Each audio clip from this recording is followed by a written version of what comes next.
I became a father young even though I never wanted children.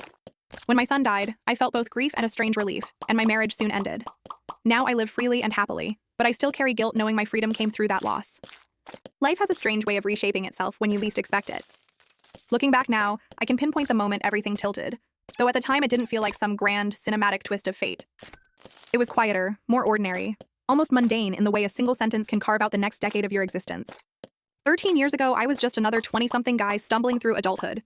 I had a girlfriend, steady enough to call it something serious, but not the sort of relationship where you map out children's names or the color of the nursery walls. We spent time together, made plans for weekends, bickered over little things, but mostly lived in the bubble of youth, where the biggest concern is how to stretch your paycheck to cover rent, beer, and maybe a road trip if you're lucky. Kids were not part of that picture. Not remotely. In my head, children belonged to some faraway chapter of life. Mid-30s maybe, after I had done the things I wanted, after I had traveled, earned money, collected stories. At that age, my biggest responsibility was keeping my car insurance paid and remembering to call my mom on her birthday. So when she sat across from me one night, eyes bright, cheeks flushed, and whispered that she was pregnant, the floor under me didn't just shift, it collapsed. The truth. The ugly truth is that my first thought was, God, no. Not now. A sharp, selfish instinct clawed up inside me. I wanted her to have an abortion. I wanted the problem to vanish into the void, erased before it ever had the chance to reshape me. But those words never left my lips. I remember the way her face glowed, the way her hands fluttered nervously on the table, the pure joy radiating from her as if the universe had just placed the most precious gift in her lap. She wanted this baby more than anything. And in that moment, I knew that if I spoke the truth and my truth, I would shatter her. So I nodded. I smiled. I muttered something supportive, something forgettable, and buried my real feelings so deep that even I struggled to acknowledge them.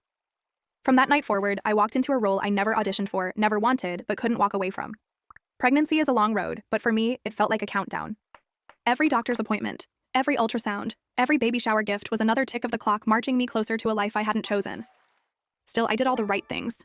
I drove her to checkups, I painted the nursery walls, I installed the car seat, I listened to other parents gush about the miracle we were about to experience.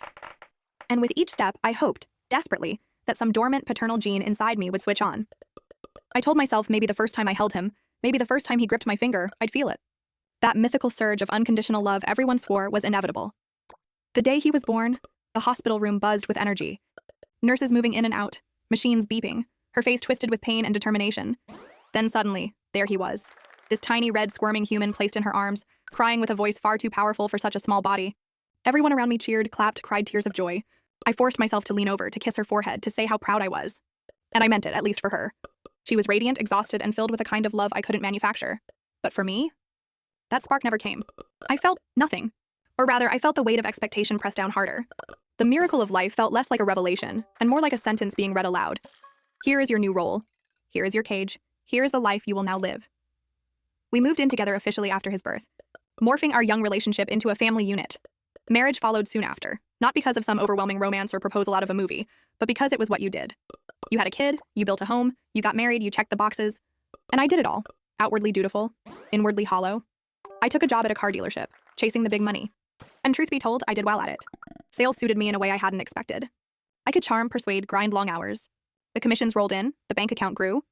From the outside, I looked like the blueprint of a young father making it work.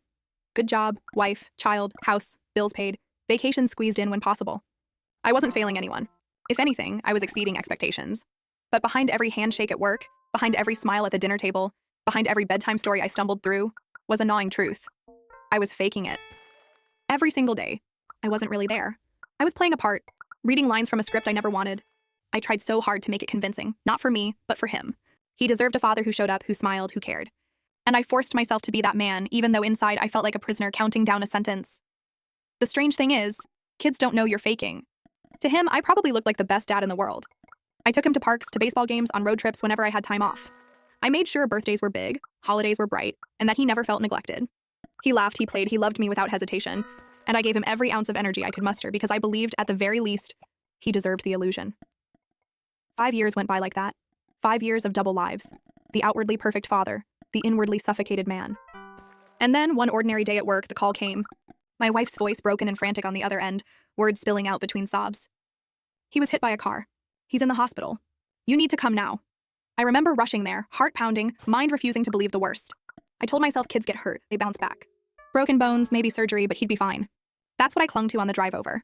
But when I walked into that sterile room, when I saw her collapsed in grief, when the doctor's eyes gave away what his lips confirmed, he was gone. Just like that. 5 years of building a life around him, 5 years of pretending, and in one brutal instant it was over. The grief hit me in waves: shock, disbelief, a hollow ache I couldn't even describe. But buried deep beneath all of that, hidden in the darkest corner of my soul, was something I will never forgive myself for. Relief. A grotesque, nauseating sense of freedom that I shoved down as hard as I could. Because in that moment, the weight I had carried for years lifted. The cage door opened, and that feeling made me sick to my core. By the time I moved solidly into my mid-30s, the life I had built around myself no longer felt temporary or experimental. It had become permanent, not a phase, not some rebound from tragedy, but a new identity that was mine alone.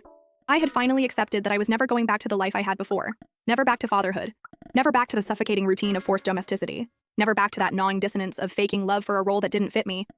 Days by the lake took on a rhythm. Mornings were often quiet rituals, coffee steaming in my hands, the sun creeping up over the water, the air cool before summer heat burned it away. Sometimes I'd fish right off the dock, the world silent except for birdsong and the lapping of water. Other mornings, I'd lace up my shoes and jog along the wooded paths, the crunch of gravel beneath my feet grounding me in a way that no therapist's advice ever could. Afternoons were often filled with activity. I traveled more than I ever imagined I would in my 20s. Every few months, I picked a new destination. Sometimes a city, sometimes wilderness, sometimes a coast I had never walked. I didn't travel alone often. The online communities I joined, fitness groups, outdoor enthusiasts, social circles of single people who craved experience over long-term commitment, always had someone looking for an adventure. Women, mostly. Sometimes it was a group trip, other times just me and one companion, always with the understanding that it was temporary, uncomplicated. They weren't looking to build a life with me, and I wasn't looking to build one with them. That honesty made it lighter, cleaner, more authentic than anything I'd known in my marriage. There's a kind of intimacy in sharing experiences without expectation. Hiking up a mountain together, lungs burning, and then splitting a beer at the summit. Swimming in the ocean waves, laughing when one of us gets pulled under by a current. Sitting by a campfire, telling stories under the stars. These moments felt fuller to me than the strained smiles of family dinners, or the mechanical routines of parenthood ever had. For once I was present. Not pretending, not playing a role, just living. Of course, the guilt never disappeared. It surfaced in unexpected ways, like a scar that throbs in bad weather. Sometimes I'd watch a father teaching his kid to fish at the lake, their laughter ringing across the water, and something inside me twisted. Not longing, not envy, but guilt, because I felt nothing but relief that it wasn't me. Other times, I'd hear about old friends from high school posting pictures of their kids' graduations or birthdays, and I'd scroll past them with detached indifference. The guilt was never about missing my son. It was about not missing him. That distinction is hard to explain to anyone, but it was the truth I lived with. My ex-wife remained a ghost tethered to my life. She called often, sometimes once a week, sometimes only every few months. Her voice was always heavy, sometimes broken by tears, other times just flat and resigned. She still hadn't found what she was searching for. The remarriage had collapsed, leaving her more bitter, more fragile. She talked about wanting kids constantly, as though repeating it aloud might manifest it into reality. I listened, offered comfort, even visited her when I was in town. There was a tenderness between us still. Not romantic, not even quite friendship, but something rooted in the fact that we had walked through hell together. Every time I left her, though, I felt the same strange mixture, sadness for her and relief for myself. She was trapped in a loop of longing, her life orbiting the child she lost and the children she would never have. And I was free. Free in ways I never admitted to her, free in ways I sometimes barely admitted to myself. It felt cruel, selfish, even monstrous to think of freedom in the same breath as tragedy, but it was my reality.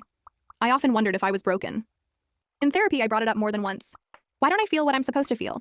Why don't I ache for him? Why does my heart feel whole while hers is shattered? My therapist would remind me that people are complicated, that grief is not uniform, that my lack of longing didn't make me inhuman. Still, it never fully reassured me, because the truth is I did feel love.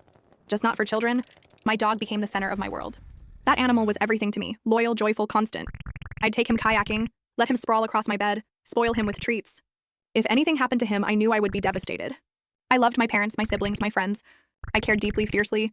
I just didn't have that same instinct for children. It wasn't in me, never had been, never would be. As I leaned further into bachelorhood, I stopped apologizing for it, at least to myself. I embraced the fact that my life could be meaningful without children.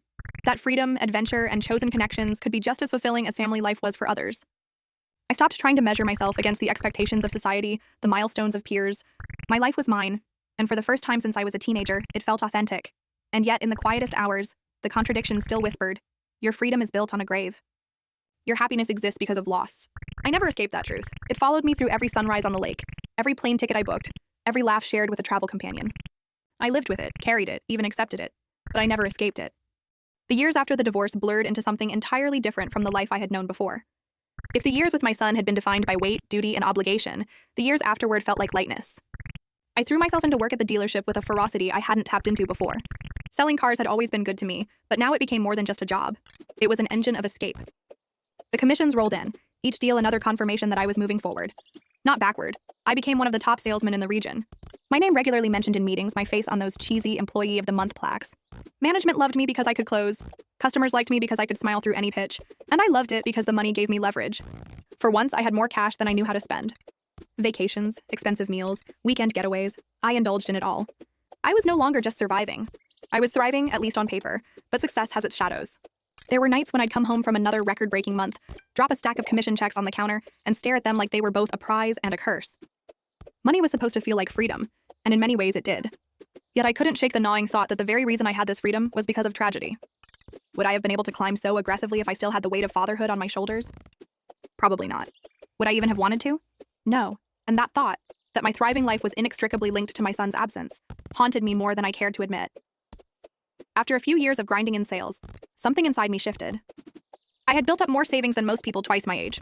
My expenses were minimal, no alimony, no child support, no family obligations. I looked at my bank account one day and realized I had enough to step away. The thought was intoxicating. To walk away from the grind, to buy freedom outright, to live on my terms, so I did. I handed in my notice, endured the shocked looks from colleagues who couldn't fathom why anyone would leave that kind of money behind, and walked out of the dealership with nothing but relief. For the first time in my adult life, I wasn't chasing or pretending. I was choosing.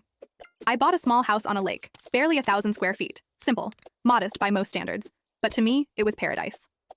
Floor-to-ceiling windows that opened to the water, a deck where I could sit with coffee in the mornings, a dock for fishing and kayaking. The air smelled different there, fresher, cleaner, like it carried the possibility of reinvention. The silence was profound, a silence I hadn't known since before fatherhood, and I reveled in it. My days took on a new rhythm. Mornings were slow, coffee, maybe a jog along the trails, sometimes just sitting on the deck watching the ripples on the lake. Afternoons were filled with hobbies I never had time for before, fishing, hiking, even dabbling in photography. I joined online groups of outdoorsy, fitness-minded people, and soon found myself surrounded by new friends. Some were men like me, chasing adventure after years of corporate grind. Others were women who wanted fun, companionship, and travel without strings attached. I discovered a whole subculture of casual connections, people who valued the same freedom I did. We would plan trips together, hiking in the Rockies, kayaking in Florida, camping in the desert. There was laughter, intimacy, even moments of closeness, but always with the understanding that no one owed anyone permanence. It was liberating. After years of pretending to be a husband and father, these relationships felt honest, even in their impermanence. But no matter how idyllic it all seemed, the shadow never fully left. At night, lying in bed with the lake breeze drifting through the window, I would sometimes think about my son. Not with longing, not with the aching grief my ex-wife still carried, but with something harder to define. A kind of abstract guilt. He would have been a teenager by then, maybe playing sports, maybe asking me for the car keys soon. I tried to imagine him, but the truth is, I couldn't.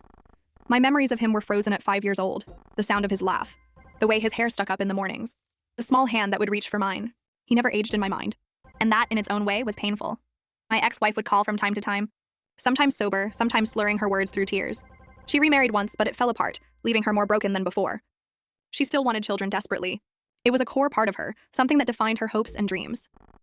And every time we spoke, I played the role of supportive friend, gently listening, offering what comfort I could. What I never told her was that I had moved so far from that world that the idea of children didn't just disinterest me, it repelled me. Parenthood, to me, was a prison sentence I had already served. And I had no intention of ever going back. People are complex. That's what I learned through therapy, through long nights of self-reflection. It would be easy to label myself a monster, a psychopath, someone incapable of love. But that wasn't the truth. I loved my parents, my siblings, my dog. Oh God, my dog. That animal became everything to me. My constant companion, the creature I would protect with my life. I cared for my friends, even for my ex-wife and her brokenness. I wasn't hollow. I wasn't incapable. I simply lacked whatever gene it is that makes people yearn for children, so I built my life around the things I did love. Nature, freedom, connection without chains. Experiences over obligations. I dragged friends and travel buddies to the corners of the country just to show them the places I thought were beautiful. Mountains, oceans, deserts, forests. I wanted to share it all, not because I needed to nurture or protect them, but because I wanted them to see what I saw, to feel the awe I felt. That, I realized, was my version of giving. As I reached my late 30s, I felt a peace I never thought possible. The guilt was still there, yes, like a scar you can't quite forget. But it no longer defined me. It whispered, it haunted occasionally, but it didn't control me. My life had become something I once thought impossible, mine. Entirely unapologetically mine. By the time I was firmly in my late 30s, life had taken on a steadiness I hadn't experienced since before my son was born. Not the suffocating steadiness of routine domestic life, the endless cycles of work, childcare, chores, repeat, but a steadiness born from choice. From waking up every day and knowing that nothing was expected of me beyond what I wanted to give. That feeling of autonomy was something I had once believed I would never achieve. My days, my weeks, my months were shaped around rhythm, not obligation. Travel had become almost ritualistic. Every 3 to 4 months, I found myself on a plane, a train, or behind the wheel of my car heading somewhere new. Sometimes it was with a small group of friends from the online communities I'd embedded myself in, sometimes just with one companion, a woman who was as uninterested in permanence as I was. Always adventure-driven, hikes in national parks, kayaking trips in hidden lakes, city explorations filled with late-night laughter and too many drinks. When I wasn't traveling, life at the lake house had its own simple pleasures. Mornings on the dock with coffee and my dog at my feet. Afternoons tinkering with hobbies, fishing gear, photography experiments, woodworking projects that rarely turned out well but kept my hands busy. Evenings with a beer or a glass of whiskey. Staring at the water as the sun dipped down and painted the sky in colors that still managed to take my breath away, no matter how many times I watched it. The friendships I kept were light, but genuine. People drifted in and out of my life with ease. Some stayed longer, some only for a season. The women I met, travel buddies, companions, occasional lovers, were never there to build futures with me but to share moments. And in those moments, I gave them everything I could. Laughter, experiences, stories. They, in turn, gave me freedom from loneliness without chaining me down with expectations. It was, by all appearances, a dream life. And in many ways it was, but I never forgot what had paved the way for it. That was the paradox I carried daily. I was living my best life, and it was a life made possible by tragedy. My happiness wasn't clean. It was stained, and I never found a way to scrub that out completely. My ex-wife was a constant reminder of that stain. She never moved past it. She never stopped calling, sometimes in the middle of the night, her voice thick with tears or heavy with despair. She still longed for children, still replayed the accident in her head, still asked questions with no answers. Why him? Why us? What could we have done differently? I didn't have answers, and even if I did, they wouldn't have healed her. I would listen, always. I owed her that much. She had been my partner once, the mother of my child. In some strange way, she was still my best friend, even if we no longer shared a home or a life.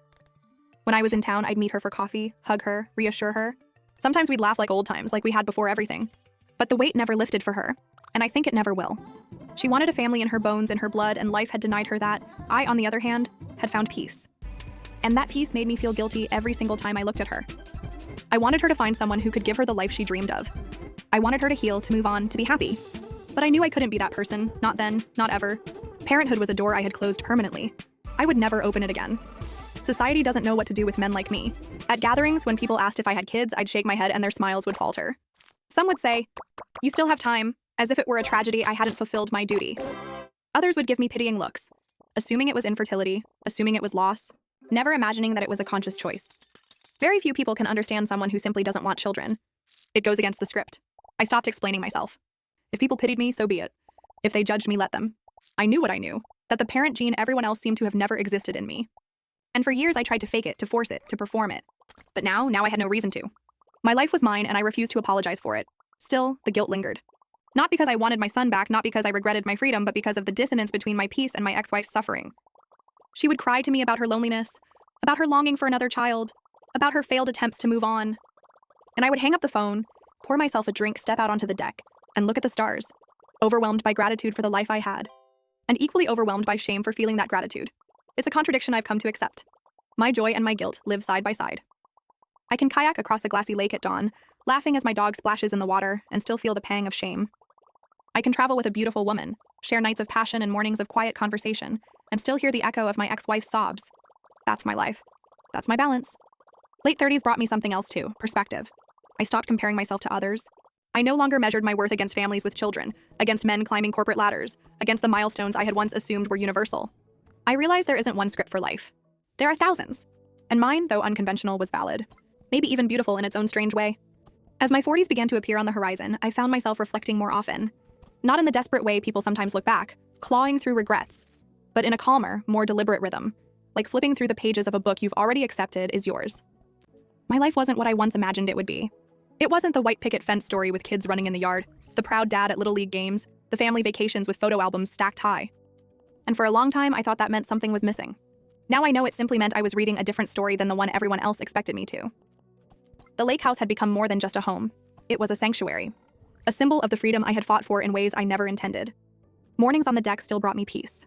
My dog, older now, moved a little slower but remained my most loyal companion. We'd wander the trails, paddle across the water, and sit together in the evenings as the sun slipped behind the trees. He reminded me that love existed in my life, that I wasn't cold or empty, no matter what that whispering voice of guilt sometimes said. Travel remained a cornerstone of my existence. Every trip reminded me of how big the world was, how much there was to see beyond the narrow confines of expectation. Sometimes I brought companions. Sometimes I went alone. I still thrived in those temporary connections. Women who entered my life for a weekend, a week, a month, and then drifted out again without bitterness. It wasn't loneliness. It was choice. I had built a life around moments rather than milestones, and those moments, strung together, made something vibrant. And yet, the contradictions never left me. My son would have been a teenager now. Sometimes I'd catch myself imagining what that might have looked like. A tall boy, maybe lanky, maybe athletic. A messy room filled with posters and video games. Arguments over curfews. College applications on the horizon. I tried to picture it, but the truth is, my memories of him were frozen at 5 years old. I never got to see who he would become. And in that stillness, I never felt the ache that my ex-wife carried like a stone around her neck. She still called. Less often now, but always with the same undercurrent of sorrow. She wanted kids desperately still, though time was starting to press against her. She'd been through failed relationships, broken hopes. When she cried, I listened. When she laughed, I laughed with her. In some ways, we had become more honest friends than we ever were as spouses. She knew me better than almost anyone, though she still didn't know the full truth. That I felt relief the day he died, that my freedom began where her tragedy started. I never told her that. I never could. Some truths serve no one when spoken aloud. Therapy helped me stop labeling myself a monster. I learned that people aren't neatly divided into good parents and bad parents, loving hearts and cold hearts. We are complicated. I loved my son in the way I was capable of, through actions, through providing, through experiences.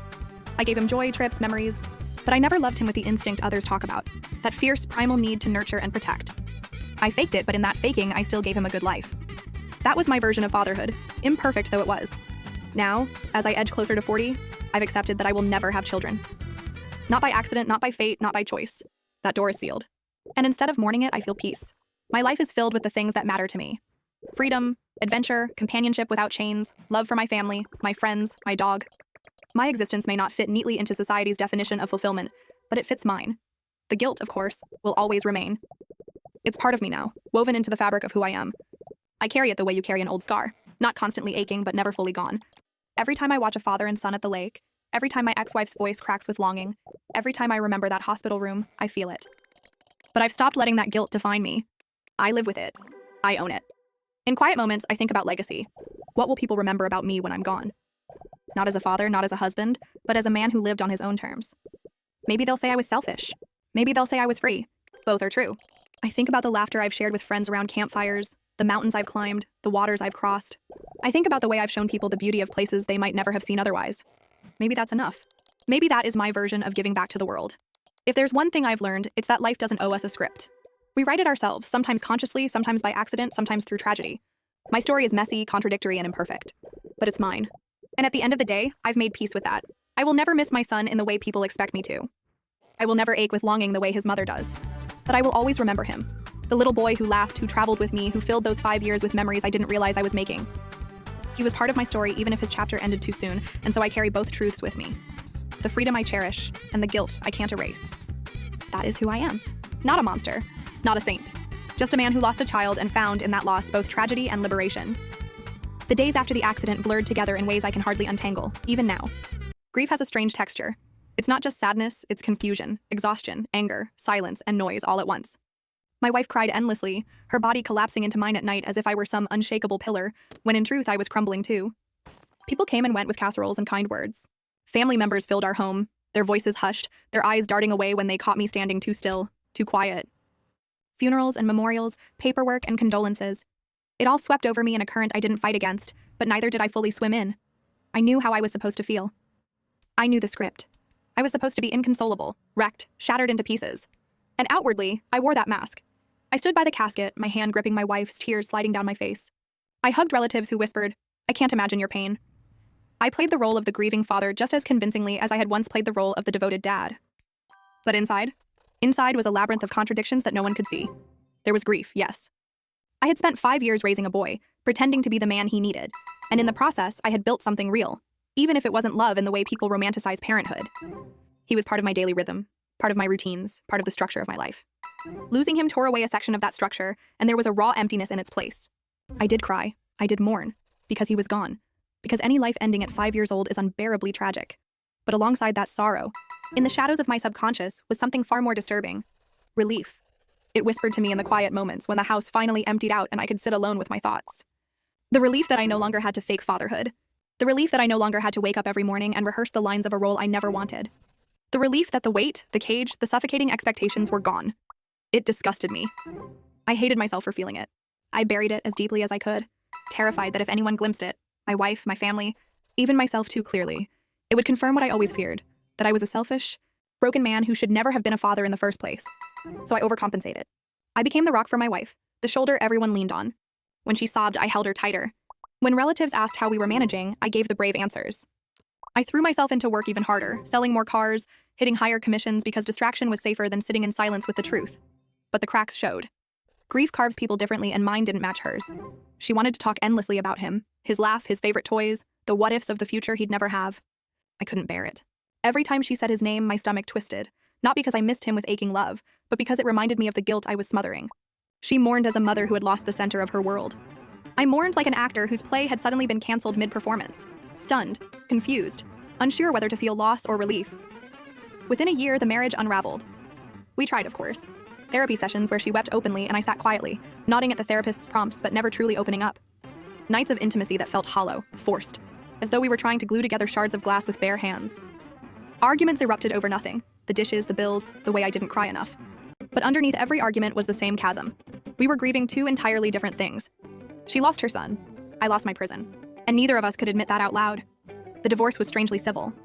No lawyers dragging us into court, no screaming matches over money. She worked full-time, I was making plenty, and we agreed to split what we had. We sold the house, divided the furniture, and signed the papers. 1 year after losing him, I walked out of that chapter of my life with a single suitcase and a bank account, healthier than most men my age could dream of.